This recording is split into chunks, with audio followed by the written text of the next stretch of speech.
बिस्मिल्लाहिर्रहमानिर्रहीम। उम्मीद करती हूँ आप सब खैरियत से होंगे और ईमान की बेहतरीन हालत में होंगे। आज का हमारा टॉपिक है अल्लाह के नाराज़ होने की निशानी।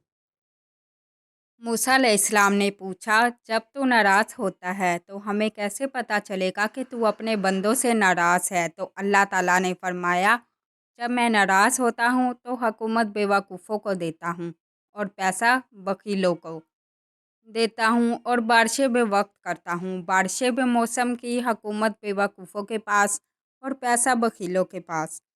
और अल्लाह जब तो खुश होता है तो उसकी निशानी ये है कि हुकूमत समझदार और नेक लोगों को देता हूँ और पैसा सखियों को देता हूँ और बारिश वक्त पर करता हूँ। तो मूसा समझो मैं अपने बंदों से राज़ी हो चुका हूँ। इशारा सखी बनो, सखी बनो।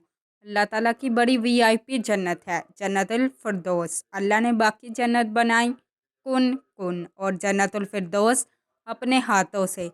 तो क्या चीज़ बनाई होगी? ऐ जन्नत, मुझे मेरे इज़्ज़त व जलाल की कसम, तेरे अंदर वकील नहीं जा सकता। मर्द या औरत वकील नहीं जा सकता। सखी जाएगा, वकील नहीं जा सकता।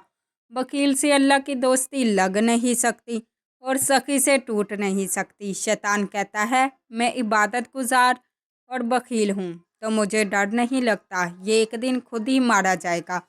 ये पैसे की कशिश ही इसे मार देगी। नाफरमान और सखी से डरता रहता हूँ, पता नहीं कब बख्शा जाए, कब बख्शा जाए, कब अल्लाह सखावत को पसंद कर ले। अच्छा, जिब्राइल पूछते हैं, या रसूल अल्लाह मल ईमान, ईमान क्या है? तो आपने फरमाया, ईमान अकीदा, अल्लाह पर, फरिश्तों पर, रसूलों पर, किताबों पर और मौत के बाद की ज़िंदगी। यह मदीने का सवाल है। अब आखिरी हज का सवाल है, या रसूल अल्लाह मल ईमान।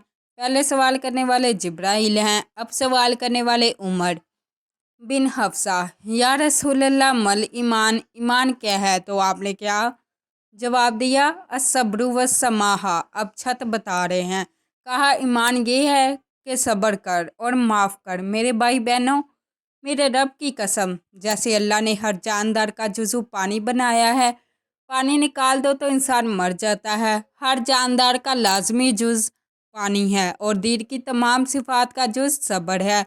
सब्र निकाल दो तो सारा दिन कचरा बन जाता है। तो मेरे नबी ने फरमाया, ईमान क्या है? सब्र करना, माफ़ करना। माफ़ वही करेगा जिसे सब्र करना आता होगा। जिसे सब्र नहीं आता उसे माफ़ करना भी नहीं आता।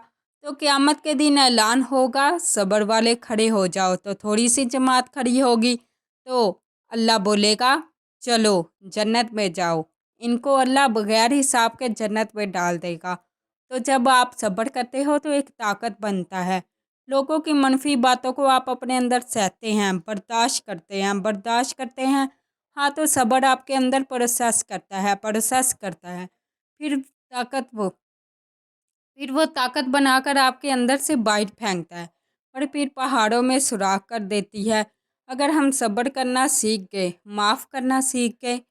21 बरस कत्ल के मंसूबे बनाने वाले अहले मक्का, आपने एक बोल पर आपने फरमाया, जाओ माफ़ किया। 21 बरस कत्ल करने के पीछे फिरते रहे।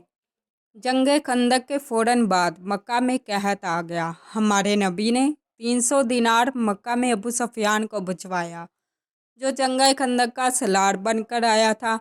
आपने कहा मक्का में कहत है, मेरी तरफ से इनको खाने खिलाओ। तो अबू सुफियान कहने लगे, वाह मोहम्मद, तेरे कुर्बान जाऊं, हम तुझे कत्ल करने के पीछे फिर रहे हैं और तू हमें खाने खिलाता फिरता है।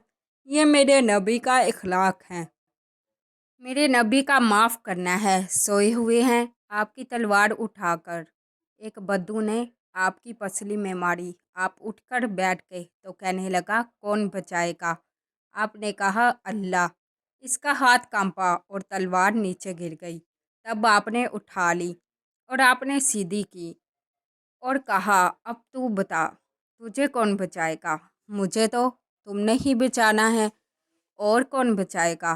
तो आपने कहा, कलमा पढ़ते हो? कहने लगा, नहीं पढ़ता। आपने कहा, जाओ माफ़ किया। क्या इंसान और ख़ता लाजमी है। माफ़ करना ना सीखा तो हम खुद ही दुखी होकर रह जाएंगे। लोगों के ज़ख्म भुला दो, अल्लाह पर डाल दो, अल्लाह सिला देगा। ज़िंदगी खुद ही पुरसुकून हो जाएगी।